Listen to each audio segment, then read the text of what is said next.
Hello, good morning, and welcome to our event, Autism in Africa and China in the Coronavirus Era, whilst implementing the United Nations 2030 Sustainable Development Goals and Towards Africa Agenda 2063.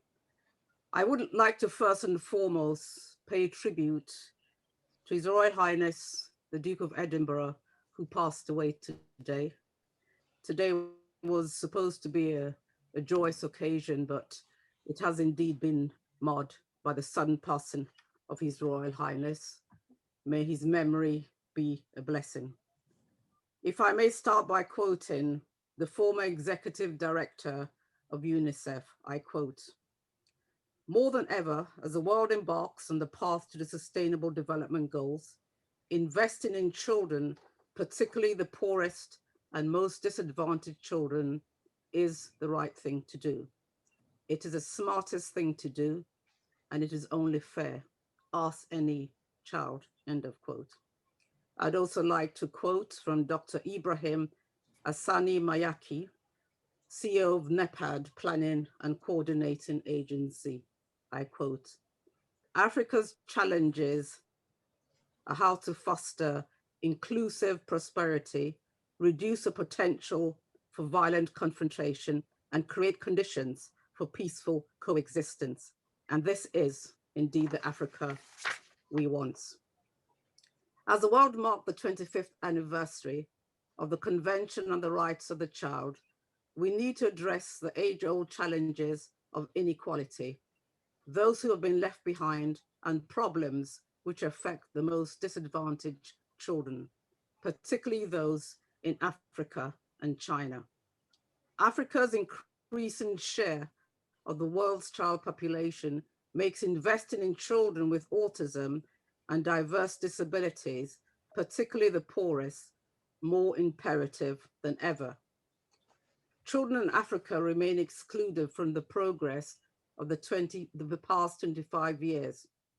Whilst on the one hand, the cost of these inequities is paid most immediately by the children themselves, the long-term impact affects generations to come, undermining the strength of their societies.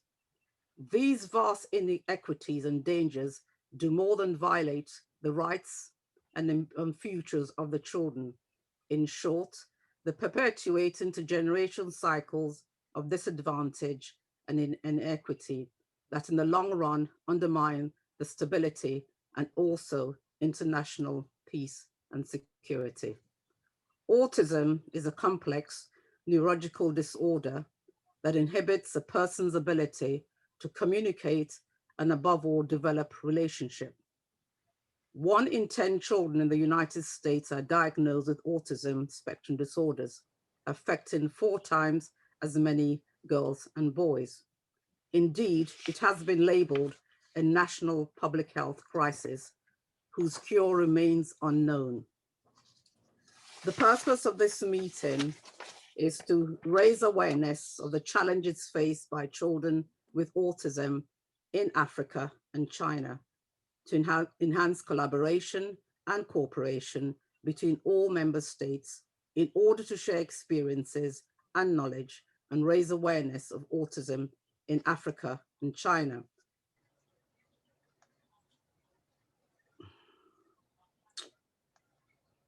Now it gives me great pleasure to hand across to Her Excellency Dr. Mawama Kasesa Boto, Ambassador and Permanent Representative of the Republic of Zambia to the United Nations.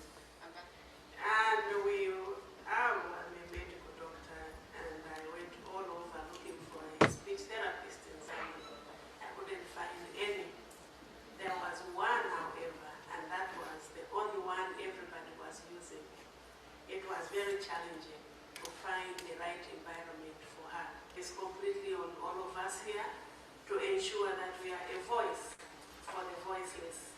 We are privileged to be here at the United Nations, the headquarters of international diplomacy as well as international relations. So we must ensure that we speak and raise the bar high for this group of children. They should not just be the unknown statistics that we keep talking about. We need to bring them out and ensure that they are not left behind of the 2030 by ensuring that the entire global community rally behind providing services for this group of children, especially in Africa, where the services, including the condition itself, is almost not known. I thank you. Autism is an unknown disability in most of our society in Africa. In Uganda, persons with autism do not fit into any known category of disability, and in most cases, they are often classified by people as victims of mental sickness, witchcraft, or bad omen to the family. This group is subjected to psychiatric services and confinement, and also a good number of them are confined to mental hospitals, and others are treated with traditional remedies. We need to know their abilities and support them to develop their talents to be able to live a better life.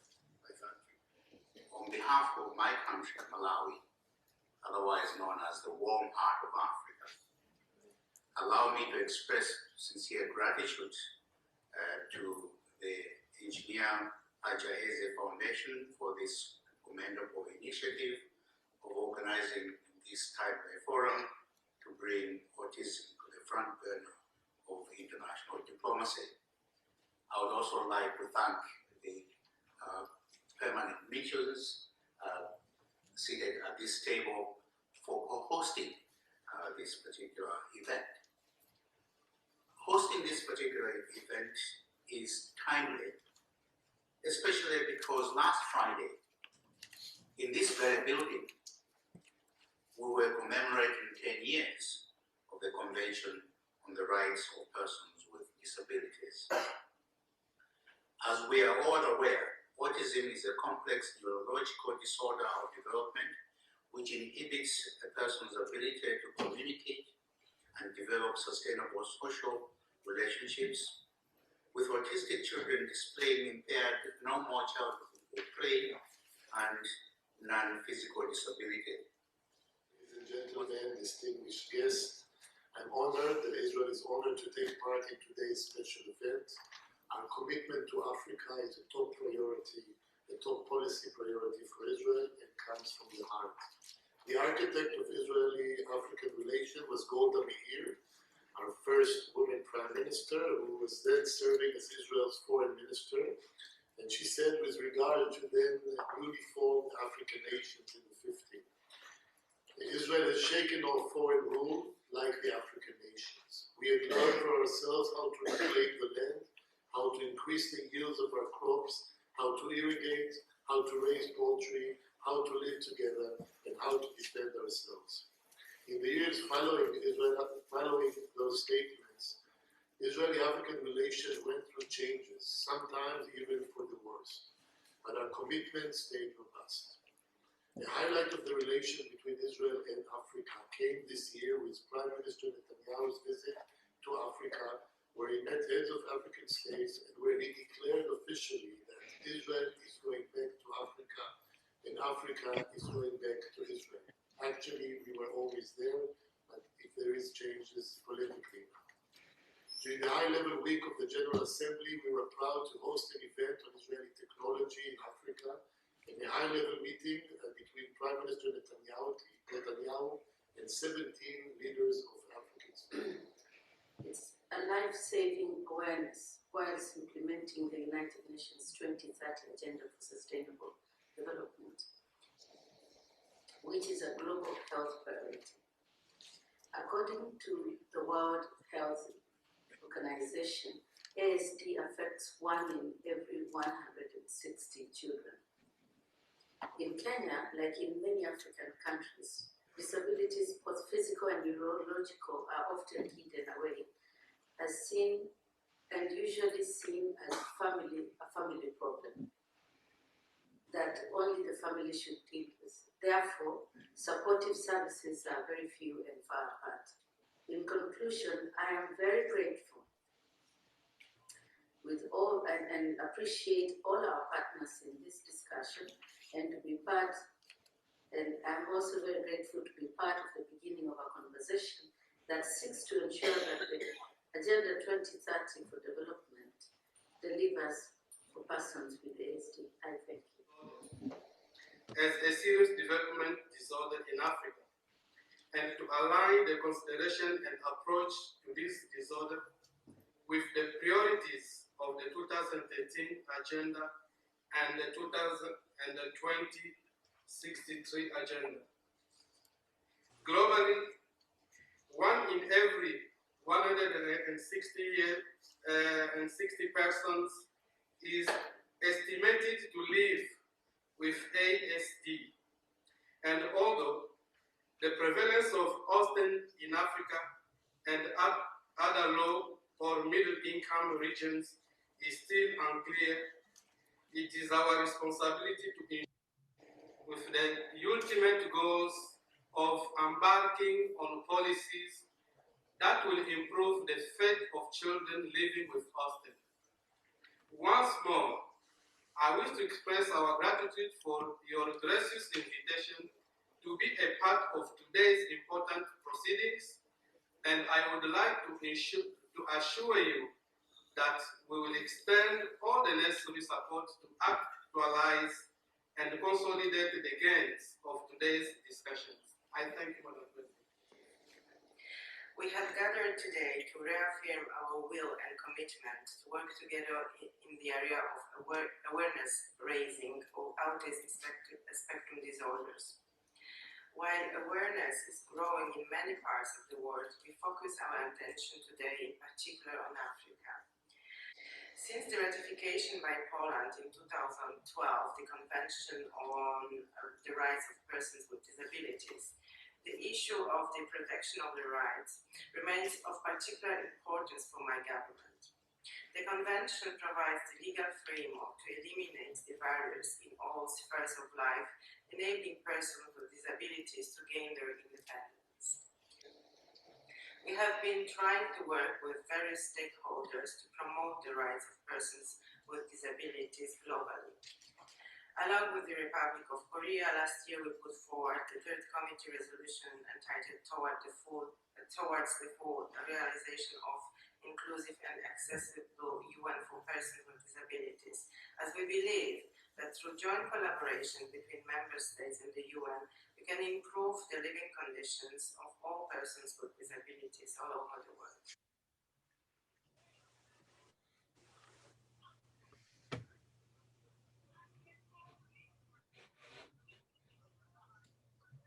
It now gives me great pleasure to hand across to Dr. Stephen J. Hegedus, Dean of the College of Education, Southern Connecticut State University. I believe you're sharing a screen with Professor Fred. Thank you very much. Can you hear me well? Yes, I can, Professor. Very good. Dean. Thank you, Dr. Isaac. Thank you very much. I'm very appreciative of joining you and all the esteemed colleagues on this call today. This is very, very important work for me personally and for our college and university and many other partners around the world. So a personal thank you for us being able to be here together today. Thank you, Dean. So as Dr. Volkmar will bring up the slides, I'm going to talk just for a few minutes, and then Dr. Volkmar will talk for a few minutes. So our presentation is collective. I'm very honored to be here today also with our esteemed guest, Dr. Fred Volkmar, who is really a founding force and an intellectual force in the field of autism, and he has done wonderful things. We are very proud and privileged to have him also as our endowed chair here at Southern Connecticut State University, here in New Haven, Connecticut. There are two universities. There's Yale and there's Southern Connecticut. So we have the proud connection to have Dr. Volkmar both working with us to accelerate and educate. That is critical, and I think this is a major purpose of today. Next slide, please. We established a great connection. It only seems yesterday, Dr. Eze, but we were with you at the UN now 4 years ago, and we were very, very happy to be with you and your colleagues around the world and to establish this really fundamental partnership. Next slide. So I'm here to just, for me, encapsulate what I believe, we believe is a very fundamental perspective on drawing in two very deep historical and broad perspectives and epistemologies. 30 seconds, I am a mathematician and an educator. I started my career in England. I was born in England. I started at Oxford University. I came to the States about over 20 years ago. I taught mathematics and education at the University of Massachusetts, and I've been here at Southern Connecticut State University for almost 7 years as the Dean of the College of Education. For me, mathematics is very similar in terms of how we are trying to address a deep systemic problem, both in our nation and across the world. I have done a lot of work in trying to broaden access to a broad variety of learners, and I have learned so much in coming into contact with our colleagues here at Southern and in other places around the world with regards to how to bring together education and medicine so that we can actually make a big systemic change in our society. Similar to mathematics, we have very deep issues regards to the stigma that's attached. These are social, these are political, these are cultural, but our work has to be a combination of both understanding how to understand the medical and scientific aspects of diagnosing and screening, and how we can then also provide access to a broad population, national and international, in how to diagnose early, how to intervene, and how to be productive, and to make this something that is well understood by our general population. Thank you. Next slide, please, Fred.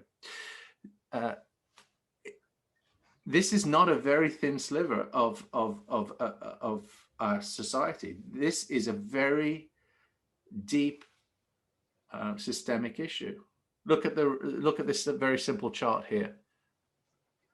It is identified in many countries, but around the world, it's not always known how to identify and what label to put on it.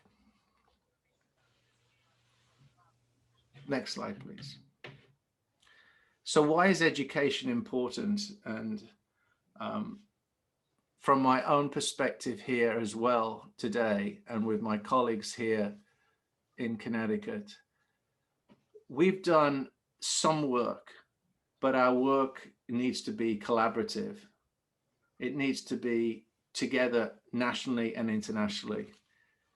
We have done some work in education going back 50 years. And this has led to some learning outcomes. There have been changes here in the States by doing early diagnosis and intervention. That's a critical factor that we need to present in the education, not of schools, but of our communities around us. And here on this slide, there are some details of early results in our studies. There have been improved outcomes, and this has come through various mandates in our legislative assemblies. And I think the important point here is that this is not just an academic issue. This is a societal issue, and this is something that we need to work on together. And I'm very proud to be with people today that can have that voice and leverage to help us, help our legislators, help our policymakers, and help those who can improve the situation around us. We have students now on the spectrum who are going to college. This was unheard of, I understand, years ago, maybe also in other countries, right, Dr. Volkmar? I mean, this is we here at Southern Connecticut State University now have 40 students who have identified themselves to be on the spectrum. We're working very closely with them. Just to even self-identify is a step forward. And then we can help provide guidance with these students and help others in other countries with you today on the things we are developing, the services that we are trying to operationalize and integrate in very culturally sensitive ways. So I want to just stress that we are here also as a resource to help in an educative sense. Next slide, please.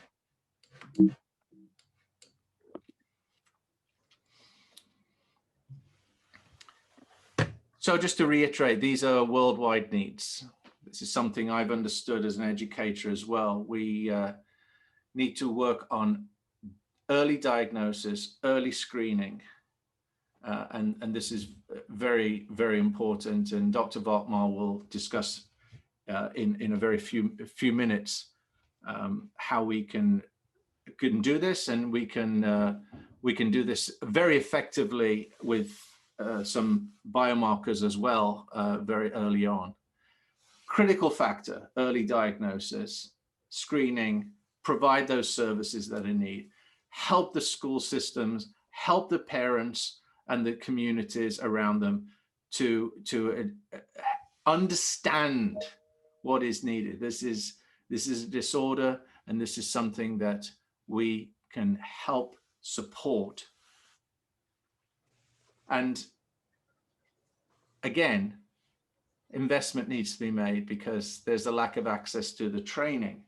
We here at Southern Connecticut State University are doing many things in our preparation of teachers and in our advanced programs, our master's programs and our doctoral programs, to prepare and advance our students, our teachers, and our leaders in this state, our principals and superintendents, to understand the work and the treatments that are necessary. But it needs to broaden and be systemic. Next slide, please. And this is just to round up, there are cultural issues in autism.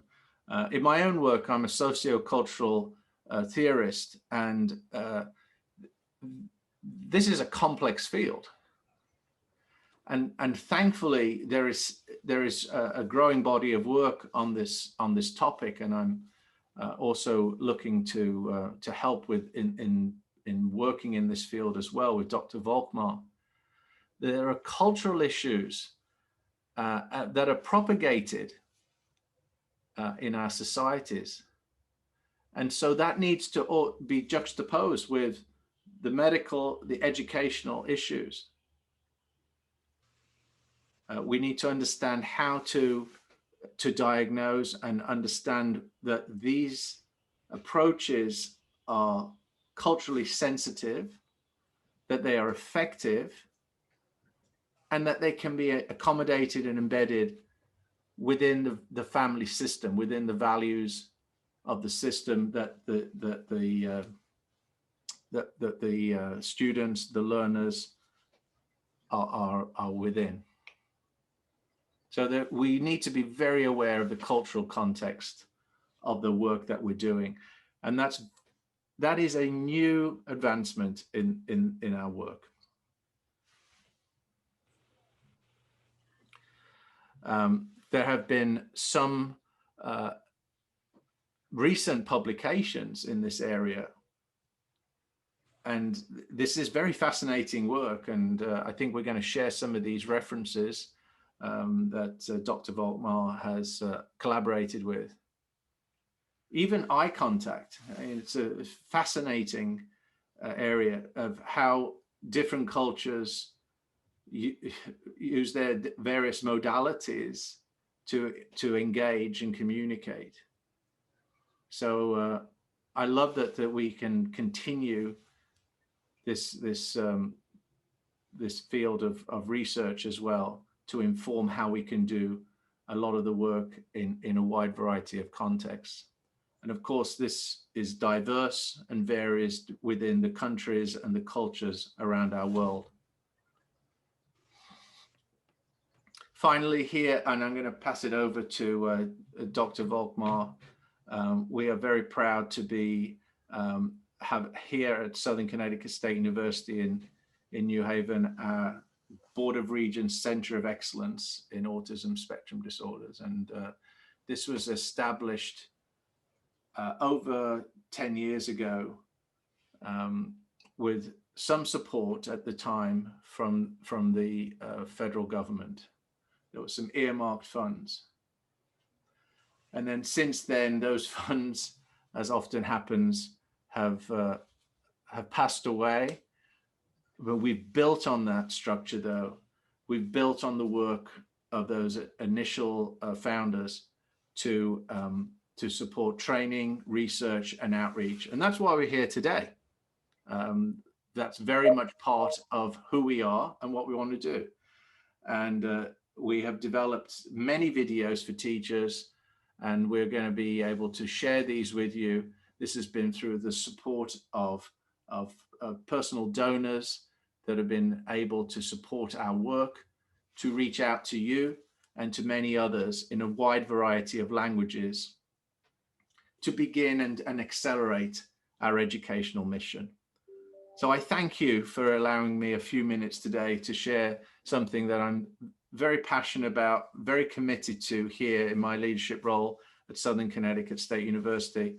And I'm very proud to pass to Dr. Fred Volkmar, our director here, to give you some further information and slides. Thank you.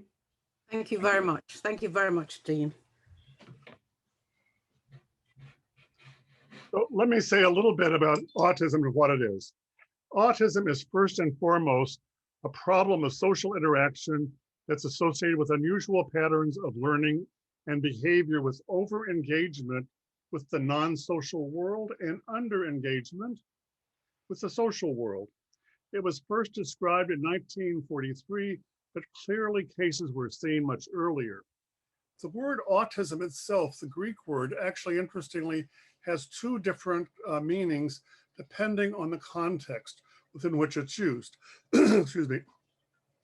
One has to do with social isolation, but the other has to do with sameness. So it's a very good word in capturing these two things that Leo Connor talked as being essential in autism: the lack of social engagement and a desire of change, avoidance of change, wanting sameness in the world around you.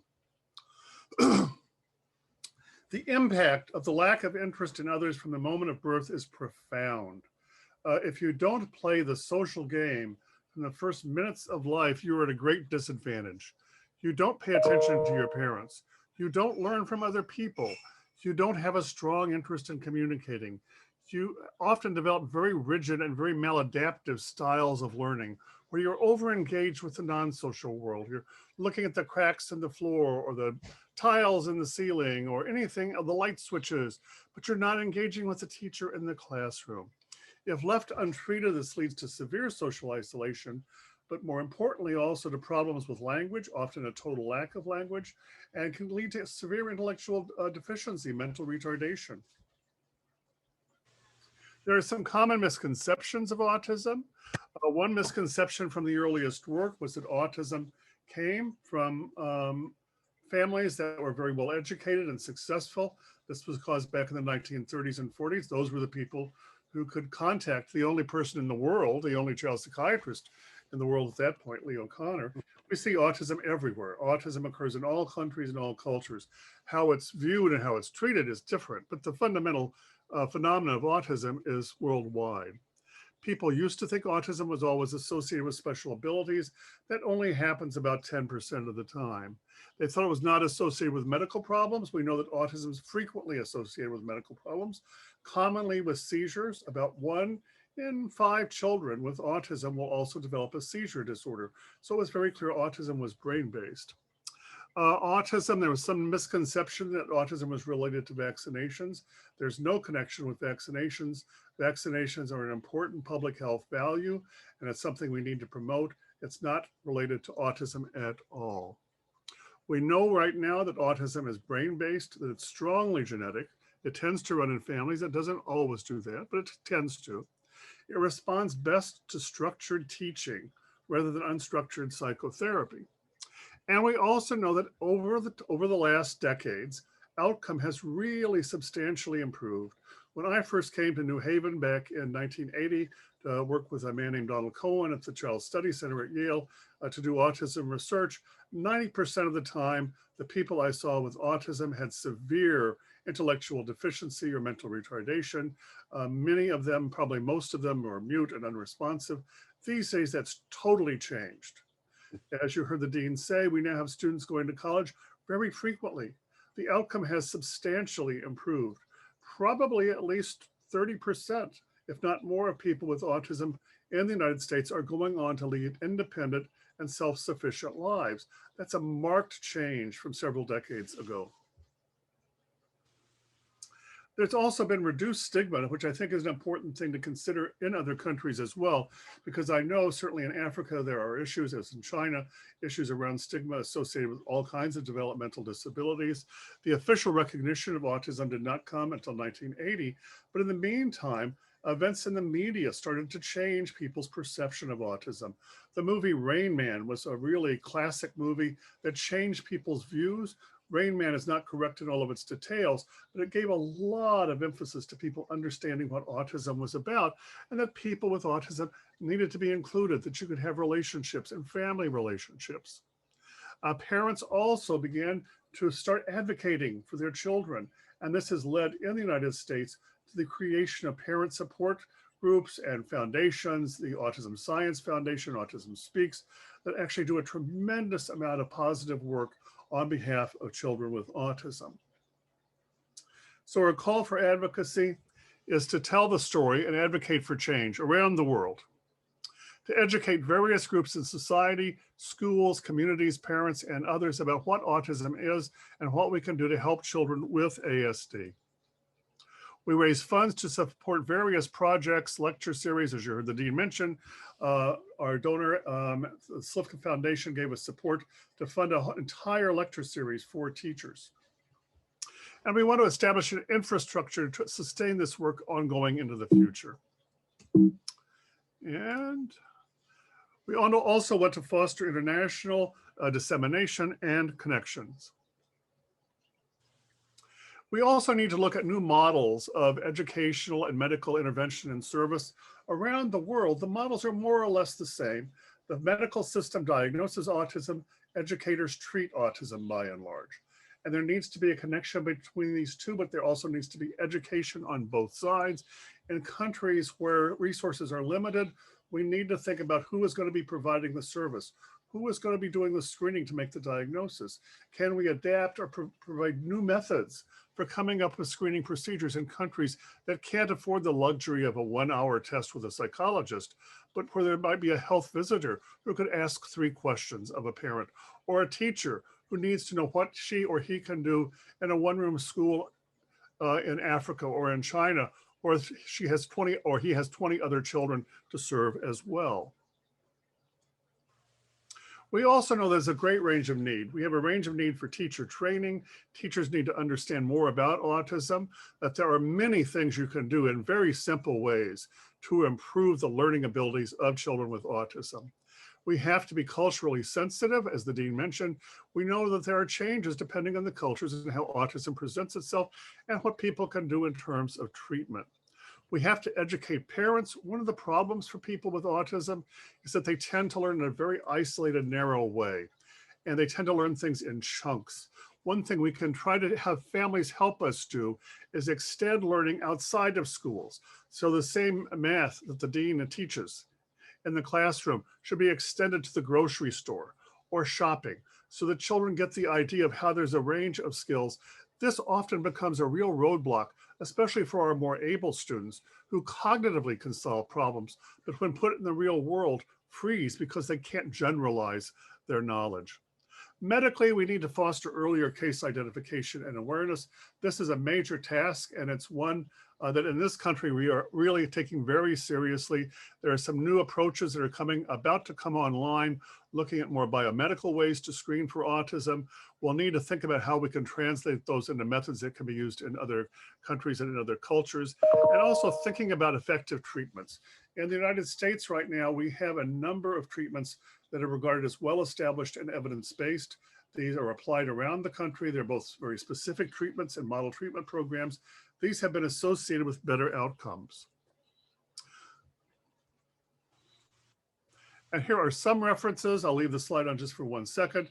There are some new things, as the dean mentioned, that have come out around culture and cultural issues. These are important things to take a look at. We're also aware, and just as a little bit of an aside, there are some issues around gender that we think we may be underdiagnosing autism in girls, that they're a little better at camouflaging, and the autism spectrum may not be quite so evident in girls as it is in boys. And there's some important areas about minority service and minority underservice in the United States, with children and minority populations being under-recognized. So finally, let me thank our transdisciplinary team. At Southern, we have a great array of individuals covering all aspects of autism, from the medical to the educational to social work to communication to behavior. I'm teaching a class right now with recreational students to talk about how they can best include children with autism in recreational programs. And again, for more information, here is our website, and you can also follow us on Twitter, Facebook, and we have a YouTube channel as well. So thank you again very much for this wonderful opportunity to be involved in this presentation. We deeply appreciate it. Dr. Volkmar, could you just go back to the slide before we transition on what we can do? Because I think there's a great link there for our services and training. Yeah, thank you very much. I know we're running short of time, but I just want to be sure that people have that link. And this is the link to about 20 videos for teachers.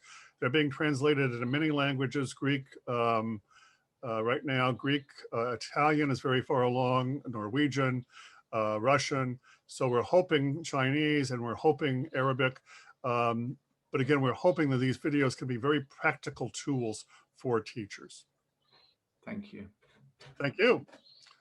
Eze, back to you. Thank you very much.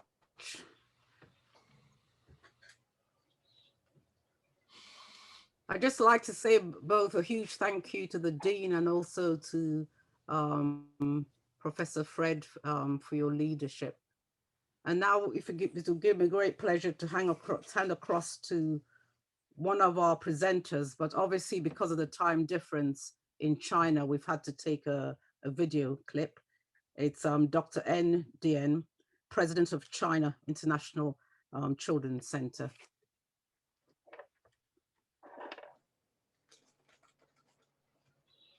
各位来宾、各位领导、各位科学家、专家、各位海内外的朋友们、女士们、先生们，大家非常好，因为你们是最棒的。我知道每个人都有自己的梦想，那么梦想是什么呢？梦想就是实现一个人、一群人、一个国家的自我价值。体现自我价值，就是要告诉大家，我们是有这样能力的人。我是双鱼座，天生爱做梦，那我就是一个必须有梦想的人。我的梦想就是做一个有用的人，能为很多人服务的人。很早的时候，我想做一个微软，被比尔盖茨抢了。后来我说做一个苹果，又被乔布斯抢了。我终于有了一个新的梦想，做一个淘宝吧，没想到又被马云抢了。即使是这样，我也没有懊恼，为什么呢？因为我认为我是一个最牛的人，因为我想做的事情，只要我做了，都能成为大咖。有一天，我看到一条新闻，报道上面说，深圳有一个抱着自闭症孩子跳楼的母亲，给了我极大的震撼。那天，我的合伙人刘英刘总问我，说你看到那条新闻了吗？我说看到了。刘总说，我们能不能救救这些孩子们？一个爱的声音，一声爱的呼唤，向全世界发出请求，救救这些自闭症的孩子们吧，救救这些家庭吧，为了自闭症的孩子们健康成长保驾护航，从此就成为我最大的梦想。自闭症，一个幽灵般的名字。数据显示，全球自闭症患者7000万，中国自闭症患者1200万，自闭症儿童300多万。2020年，美国疾控中心公布了大约54个儿童中就有1个被诊断为 ASD。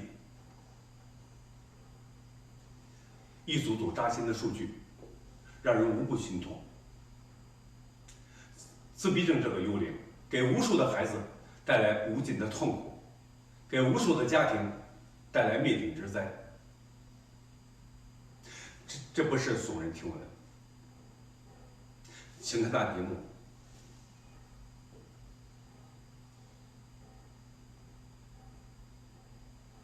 比比皆是。有人把自闭症的孩子比喻成天上的星星，那样孤独，闪烁着微弱的光芒。其实，我不这样认为。不能用星星来形容自闭症的孩子们，因为他们是太阳。因为每个孩子的心里都有着像太阳一般的光芒，像太阳般的炙热。他们呼喊着：“亲人们呐，你说的我都懂，我只是无法表达。”孩子们同样想正常的学习，正常的生活，他们期盼着和正常的孩子一样，得到爸爸妈妈的喜爱，得到社会的认可。可是，他们与外界沟通的大门关闭了。他们呼喊着：“我要打开这道门，请大家来帮帮我。”今天，大家都来了，有国际自闭症的科学家，有联合国的领导，各国各界的爱心人士。我代表自闭症的孩子们，感谢大家，加入我们的行列吧。我们需要你们，自闭症的孩子需要你们。谢谢大家。亿万阳光的宗旨是给孩子们一片阳光，让孩子们的世界无限温暖。再一次感谢各位来宾、各位领导、各位科学家、专家以及海内外的各位朋友们，感谢你们。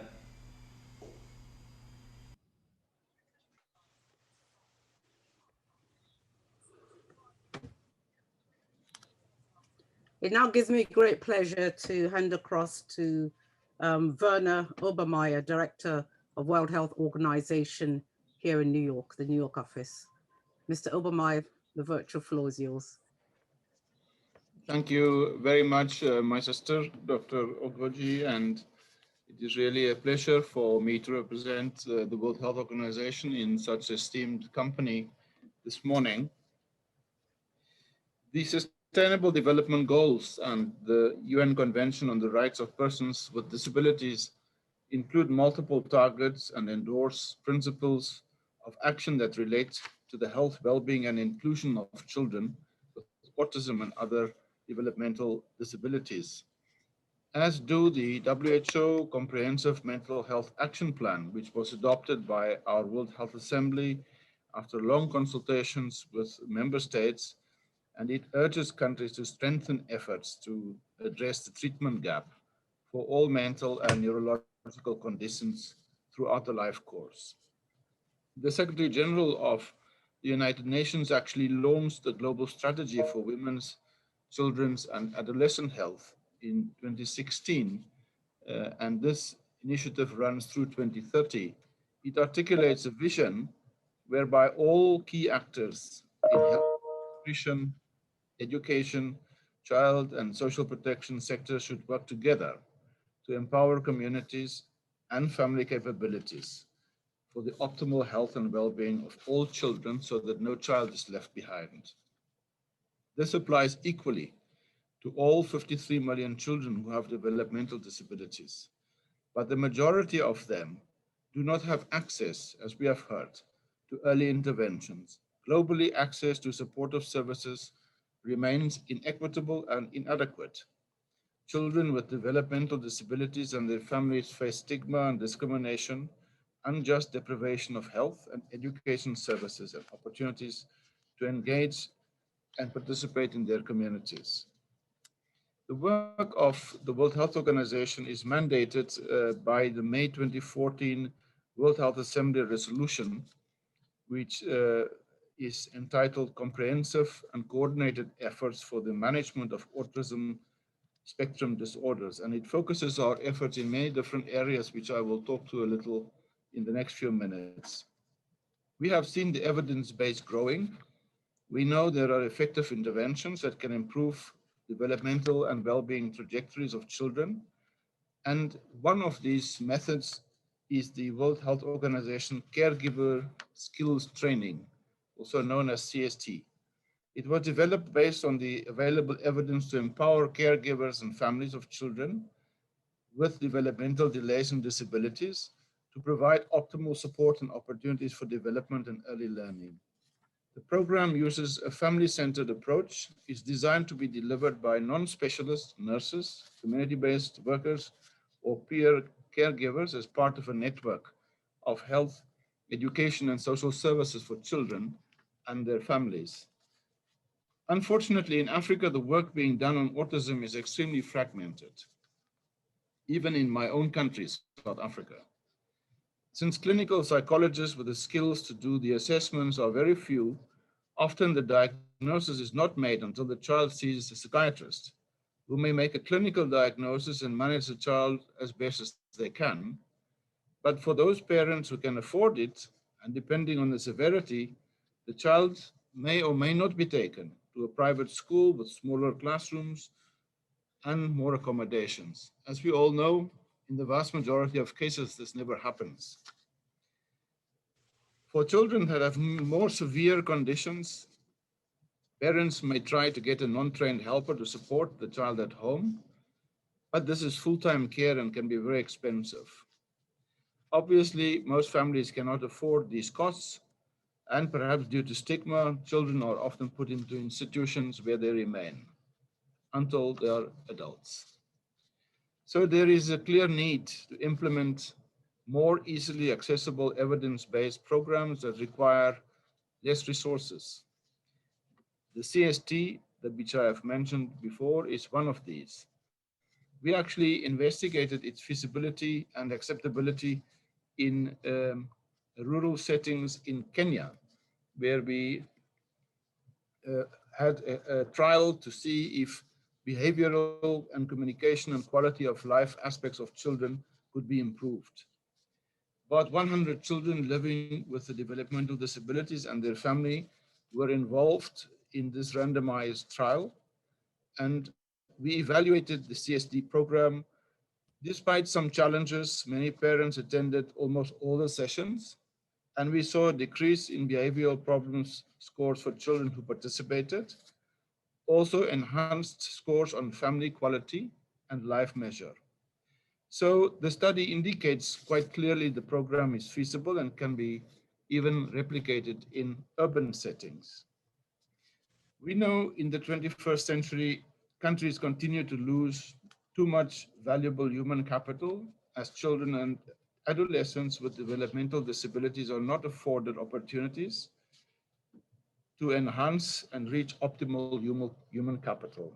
They continue to be viewed through a lens of their functional and activity limitations rather than their abilities, their financial burden rather than their potential.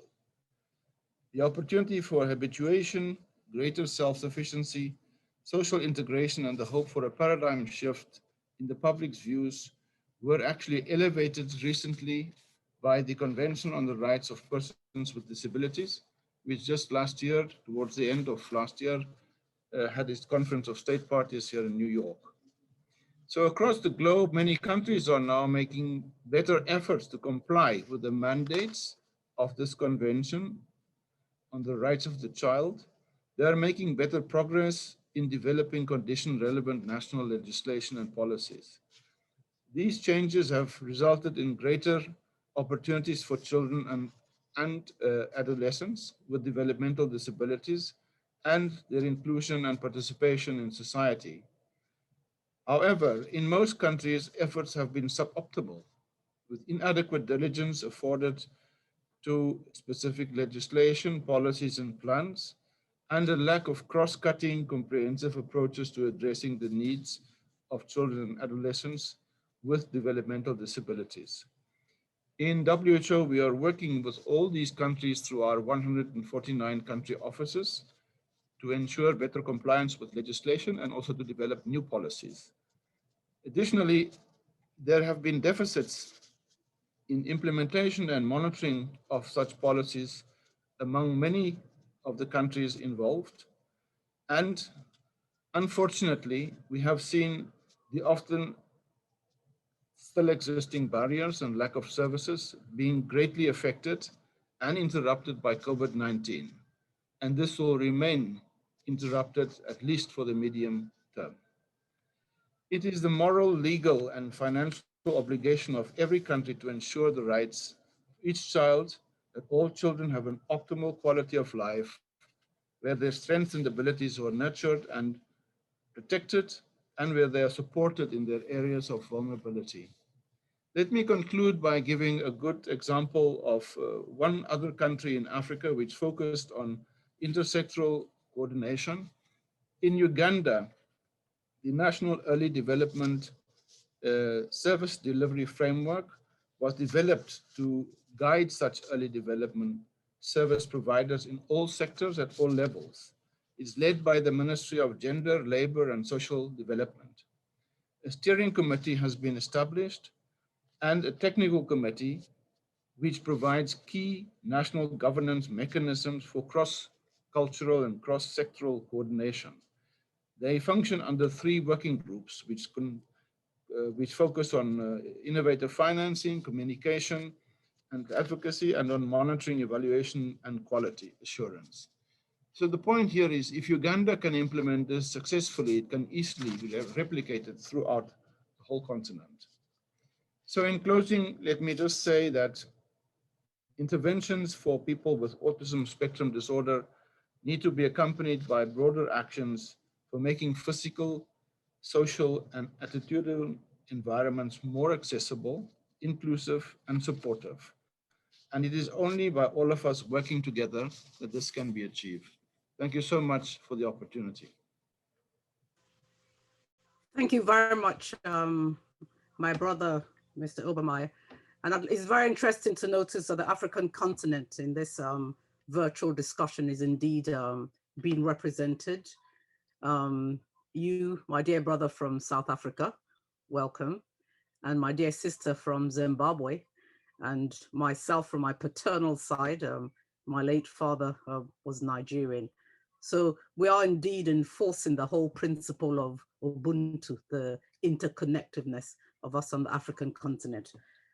And I take note of your point of what you said about Uganda. Uganda is doing extraordinary work in the aspects of autism, and I've had the pleasure of working with the permanent mission of Uganda to the United Nations, and also other African countries have indeed over the years come on board this initiative, more particularly Nigeria, South Sudan I've worked with, Angola, Kenya, and Malawi. So it is an ongoing process, but I am indeed delighted to have you here, not only as your capacity for the director of the World Health here in New York, but also as a South African. I welcome you, my brother. Welcome indeed. It now gives me great pleasure again, our other speaker, Dr. Li, researcher of the Institute of Psychology, Chinese Academy of Science. Again, they had to send a video recording because of the time difference between New York and China. We shall have the video shown. Thank you.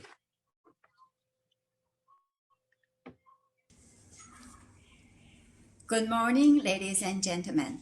It's a great honor to be given this opportunity to introduce myself and my team in the Institute of Psychology, Chinese Academy of Sciences. My name's Xinying Li. I'm a Chinese psychologist working in the area of childhood and adolescent mental health, such as autism spectrum disorder, depression, and anxiety. Our team is trying to answer the questions such as why are some individuals more vulnerable than others? And what's happening in their brain? And what can we do to promote their quality of life? And so forth. Today, instead of talking about what we have accomplished, I'm going to discuss some of the challenges Chinese researchers and clinicians are facing in their work on ASD. The first challenge is that we do not have an accurate estimation of the prevalence of ASD. As we already know, the prevalence of ASD in the United States is 1 in 55 children. The figure is even higher according to the latest literature.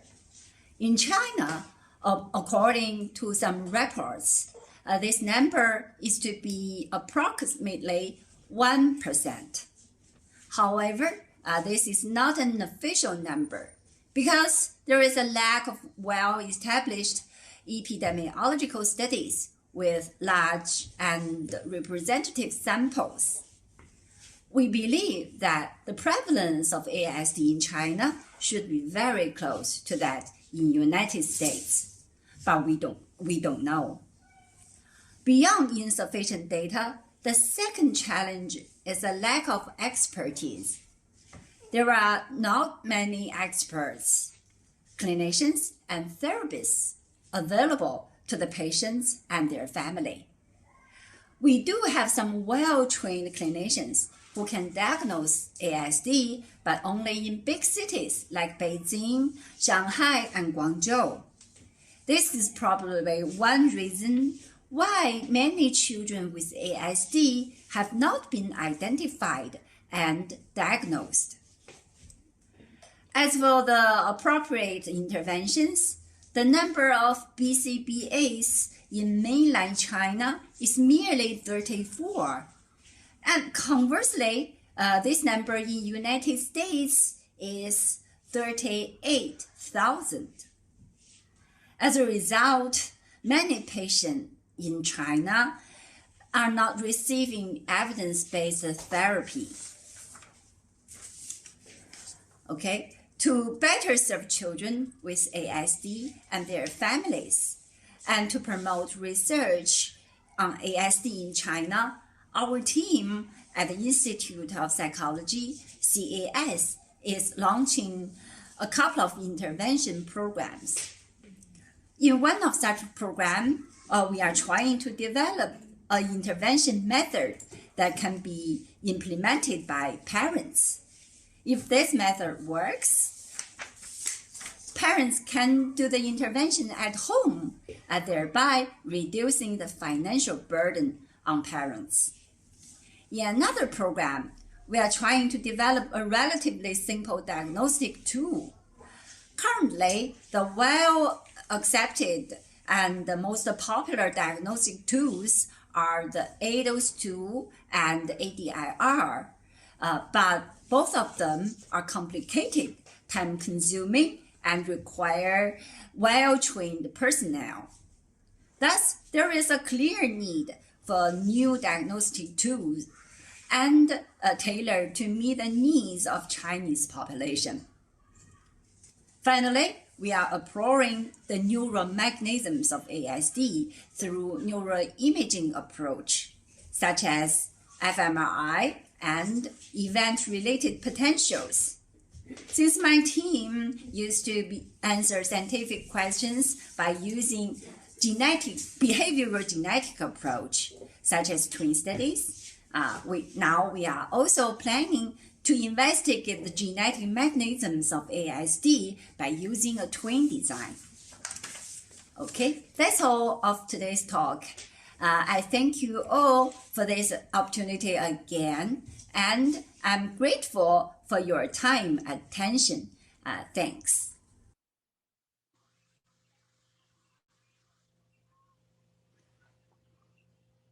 Now gives me great pleasure to turn across to my sister from the African continent, Miss Moya Lynn Nyandi, a lawyer in human rights, civil and political rights in sub-Saharan Africa.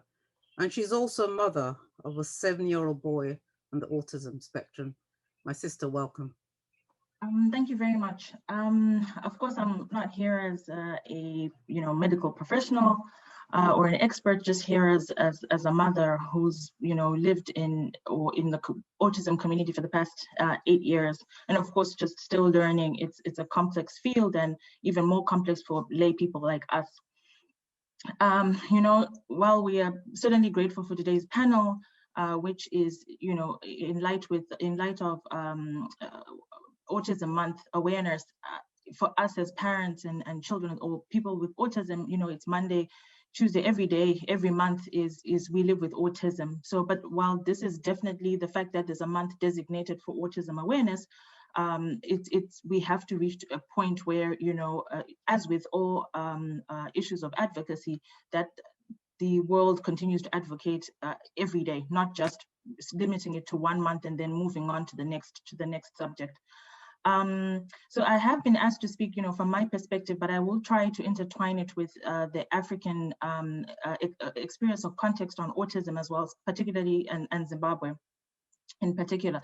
One of the challenges that we have, and as we've heard from numerous speakers, is the stigma around autism, primarily because it's viewed as a mental illness, and children being, or people individually literally being crazy or mad, and hence either they've been possessed by demons, or it's a spiritual issue, or they've been cursed by other family members or people who are out to get the family or the children. And hence even the response when a family comes to a situation where they're dealing with autism, they tend to respond with traditional means, either seeking consultation with traditional healers, or in some instances just being told to pray about it and continue to pray. And as a result, for a long time, either parents or families are in denial, or they exhaust those remedies first, and then only at that point when all else is exhausted do they then seek medical help with professionals like psychiatrists and developmental pediatricians. I'm not to dismiss prayer, as a Christian, as well as, as an African, not to dismiss our traditional practices. However, early intervention, as numerous speakers have spoken about, is key. My son, by the time he was diagnosed at the age of 2, yes, the diagnosis followed, but we had already noted developmental delays, and we were providing occupational therapy and speech, and that has helped tremendously for my son.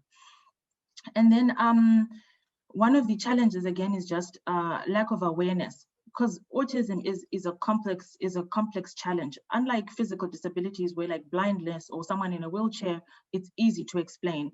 And now with the language, the differences in language, like native languages, how do you explain in our local languages like Shona and Ndebele that there's a neurological deficiency or neurotypical, atypical, those complex definitions or explanations of what exactly autism is. So explaining to a grandmother who probably has never heard of autism and trying to explain the challenges becomes fairly difficult.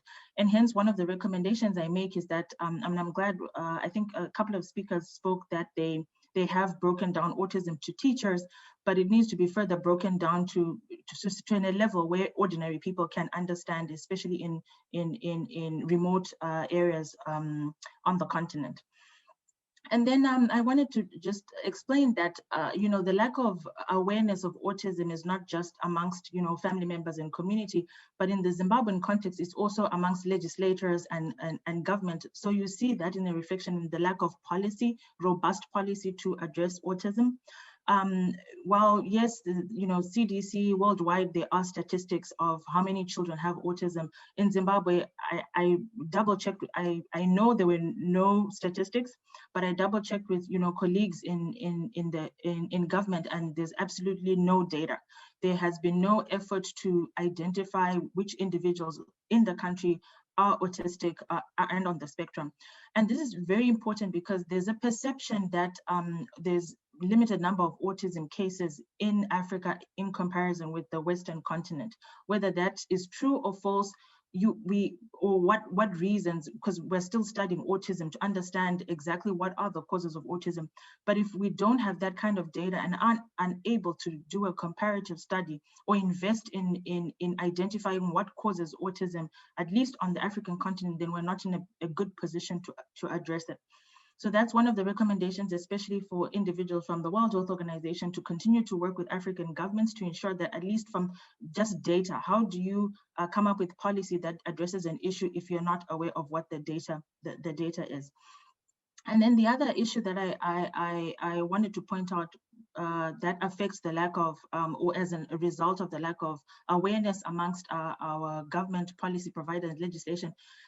For example, I'll give insurance. Our insurance companies in Zimbabwe do not recognize autism. So for example, even those who have extremely good insurance and can go to specialists, it's only specialists for, let's say, limited periods for one time, like an optician or a gynecologist, but the cover does not cover the physical, like behavior therapy, speech therapy, and occupational therapy for children or individuals with autism who require this for an unlimited period of time. So I am fortunate to live in the US at the moment, and with our insurance, once we've kept a certain amount, let's say halfway through the year, for the rest of the year, we continue to receive services at no cost to us and not out of pocket. Whereas colleagues in Zimbabwe, those who can afford insurance and specialist services, and I tell you, this is a very, very limited number of elite individuals, even then they face challenges with insurance not covering it. The other point I wanted to make was, well, it's not all, you know, doom and gloom. The government is making an effort. My understanding is that the government has moved away, at least from special schools for people with special needs, and are trying very much to have the least restrictive environment or response, and ensuring that children with special needs are integrated in the classroom. But, you know, across the continent, not just in Zimbabwe, the average classroom is 45 to 60 children per teacher. And hence, in such an environment, it becomes almost impossible for a teacher to provide that extra attention that is often required for children with autism who have learning difficulties and need that extra time or a diverse way of teaching. Although the government has tried to implement training skills for teachers within the training curriculum, trying to introduce skills that teachers can be able to teach children with learning disabilities, we're still far off. And also the inability of learning tools, or let's say iPads, iPads and technical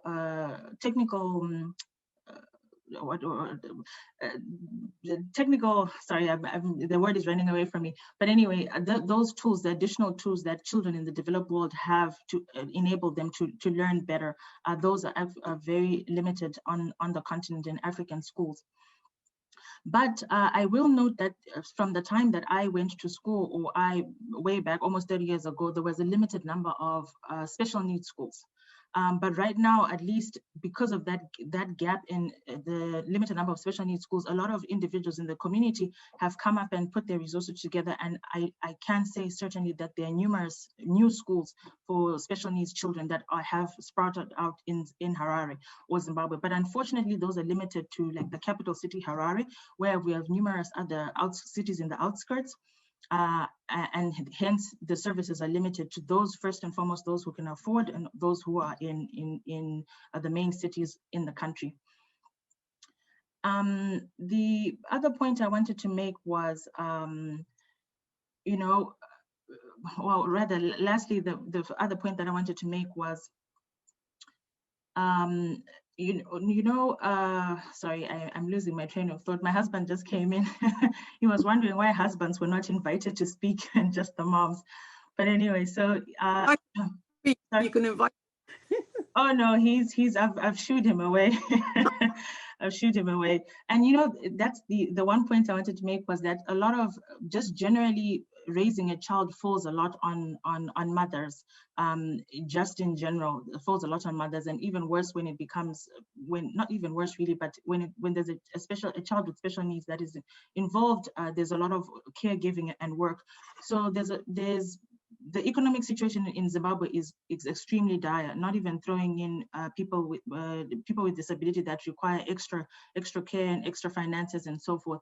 We have almost a 97% unemployment rate, and this is just for the economy in general. And you find that the government does not have resources. So even when you look at the budget, the national budget, what is allocated for people with disabilities is not necessarily specified that this is for people with disabilities. It's covered in a budget on social welfare. So you're not even sure of which amount specifically goes to addressing or working or improving the lives of people with disability. And especially with COVID, where people have not been able to go to work, and some children have not been able to go to school or learn online. This is especially impactful for children with disabilities. Speaking from a personal experience, we had to homeschool my son from August of last year up until a few weeks ago. And if teachers who are trained in teaching individuals with learning disabilities have challenges or find it difficult, let alone a parent who probably is not skilled as a teacher. And I noted a lot of parents who were complaining about teaching their children, and I'm thinking, your children are neurotypical, right? And my child has a learning disability, but I have to rise above that to be able to teach my child to ensure that they continue to have an education despite COVID. So I'm fortunate that the teachers worked very well with us, but it was incredibly difficult, an incredibly difficult time. Given that we've got limited time, I will stop here. But one last point I wanted to make was that it's not, while Africa has challenges in terms of resources, we are also a community that strives of Ubuntu, and that is oneness. Whereas, let's say in the West, there's, the economy and the social fabric is very individualized. In Africa, it's more community based. And usually, as a child, you are a child of the village, and the village community can chasten you and so forth. Unfortunately, with the stigma, the fabric or the interconnectedness of Ubuntu has kind of waned. But however, if we push awareness and education, the African system has a natural system in which the society can come to the aid of the community. So, for example, family members are able to help and take care of children with autism while the parents work, but they're only able to do that if they understand the child, and if they're able to step into the gap, if they can think that or get to know that this is not an illness or a curse and so forth. It's just a diversity in thinking, or a diversity in the way we are wired, then the African community will be in a much better position to respond. And hence, when we are coming up with policies in which to implement. It's not about just picking up what's working in the US and transporting it into Africa, but it's finding ways in which we can tap into the resources that are already there, the social fabric that is already there on the African continent, and making use of that. As I mentioned, the issue of, the Ubuntu that we have on the African continent. And this will go further in helping, because one point I had missed out was that we tend to respond as Africans to disciplining children mainly through physical discipline. And that is the response. That is the response to children with autism, as opposed to trying to learn their understanding, their thinking, and coming to their level. The instinct is to beat, or to basically give a physical beating. So it's very, very important that the community is made aware of the challenges that children have with autism. It's not that they are spoiled, it's not that it's a curse, but it's just basically, a developmental delay that can be addressed through therapy and through therapies or any other early interventions that are there.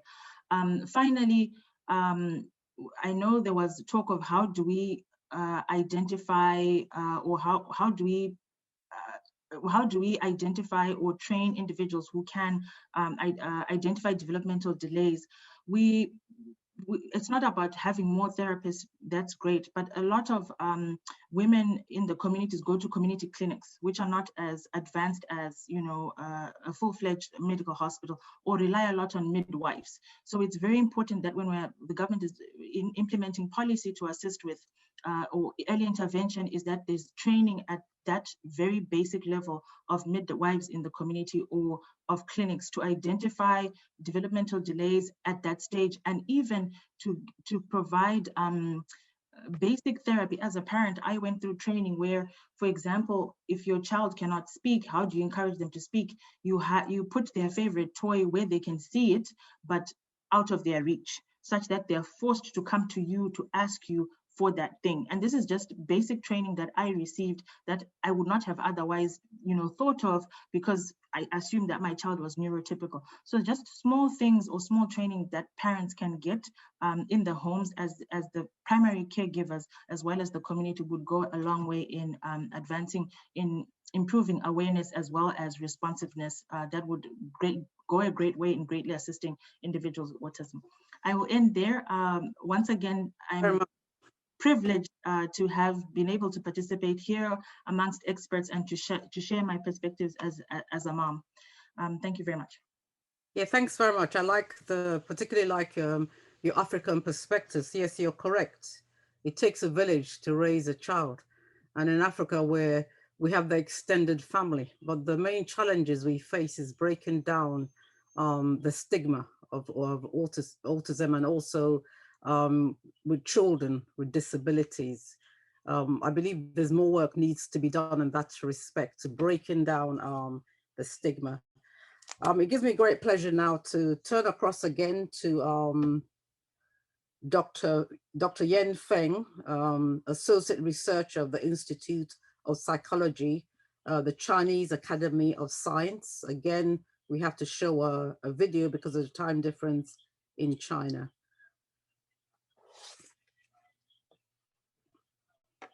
1999, the autism spectrum disorder is an unfamiliar name for the Chinese people. At the moment, we have only 1 in 10,000 kids who suffer from this disease.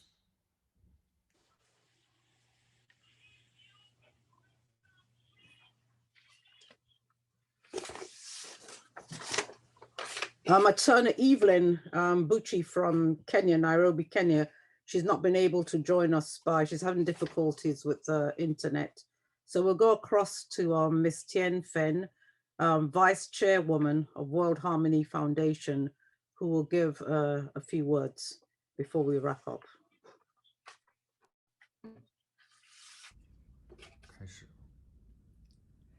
Ladies and gentlemen, I am Jennifer Tan, as a filmmaker work at Hollywood. And also, I am Vice Chairman of World Harmony Foundation. My dear sister, Dr.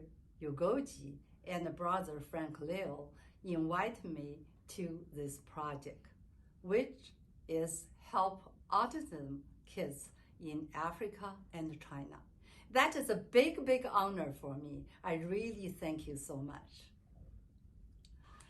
In the world, autism sickness is going fast and wild. One family, just because one autism kid can break down, they cry for help.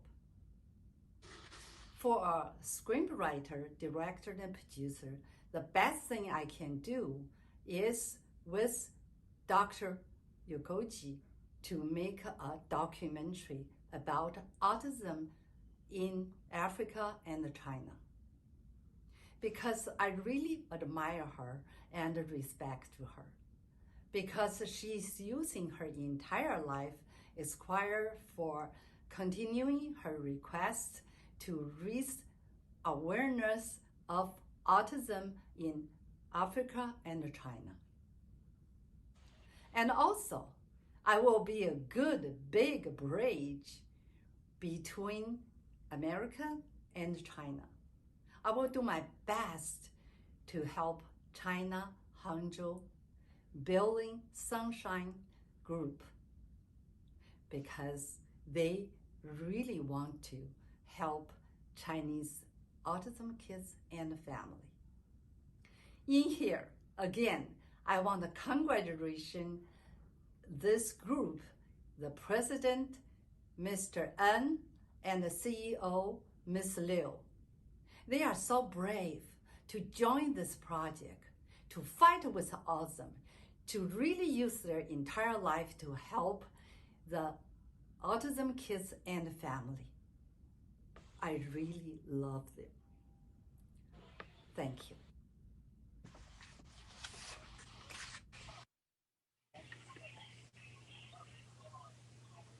I'd like to say a huge thank you to Jennifer for that video, and I look forward to collaborating with her. So as we round up this virtual event on autism, highlighting it in Africa and China in the COVID-19 era, whilst implementing the United Nations 2030 Sustainable Development Goals and towards Africa Agenda 2063. I'd like to say a few words that firstly, we hope that the aim and objective is to mobilize support amongst members of civil societies, academia, private, and to develop private partnership, develop initiatives to raise awareness of autism in Africa and China. I'd like to say that I look forward indeed to future collaboration with Dean and Dr. Stephen Hagedus, Dean of the College of Education, Southern Connecticut State University. Also Professor Fred Volkmer, Director of the Autism Center, Southern Connecticut State University, for developing initiatives in Africa and China, and hopefully also in the Caribbean. I'd like to give a huge thank you to my brother, Verma Obermeyer, the Director of the World Health Organization here in New York, and also to Dr. Li, researcher of the Institute of Psychology, Chinese Academy of Science, Dr. N, the President of China International Child Center, Dr. Jen Feng, the Associate Researcher of the Institute of Psychology, the Chinese Academy of Science, and a huge thank you to Jennifer Fenn, Vice Chairwoman of World Harmony Foundation, and of course to my dear brother, Frank Liu, the Chairman of the World Harmony Foundation. Indeed, I look forward to collaborating, as I say, with Southern Connecticut State University, and also with Professor Fred Volkmer on the important issue of autism awareness and training and education. One cannot underestimate the importance of education, more particularly as regards autism. Now, if I may conclude by quoting from Martin Luther King in a letter written in Birmingham, Alabama, on the 16th of April, 1963, I quote, "Injustice anywhere is a threat to justice everywhere. We are caught up in an inescapable network of mutuality, tied in a single garment of destiny. Whatever affects one directly affects all indirectly." And I believe that we are all affected by autism and disabilities, whether it be on the African continent or in China or in Asia. So we need to work together. And again, in the principle of Ubuntu, we need to be a global village and be connected and indeed stay connected. So once again, I'd like to say a huge thank you to everybody, more particularly Dean Stephen, my brother from the United Kingdom across the pond, Professor Fred. I'm absolutely delighted to be with you again. I remember our time at the United Nations. And a huge thank you to my dear brother, Werner Obermeyer, my brother from the African continent. Africa, South Africa, and Nigeria were united together. And also to my dear sister from Zimbabwe. God bless you all, and I wish you have a nice day. Be safe and stay well. Thank you so much. Thank you. Thank you very much. Be well.